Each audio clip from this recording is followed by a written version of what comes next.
Lung cancer is a complex disease influenced by a combination of genetic, environmental, and lifestyle factors. Time to understand the leading causes and risk factors associated with the same.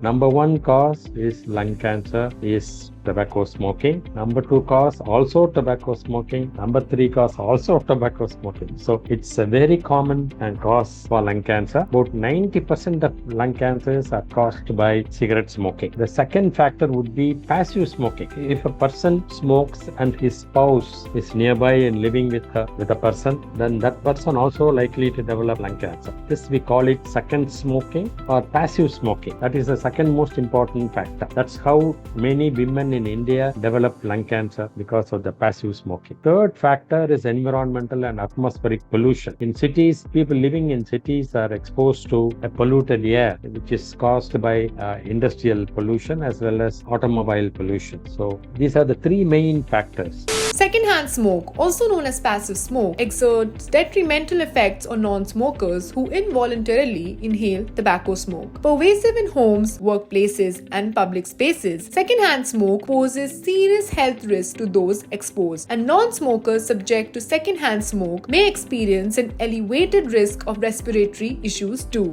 Smoking cigarette contains more than 40 chemicals that are carcinogenic, that is present in the nicotine. So they are continuously exposed to the carcinogenic gases, and that's how they develop this. So it's very important that a person should not smoke in the house in a closed room, and that's how in offices also, in many places, people are now avoiding smoking inside the offices and theaters and other closed areas.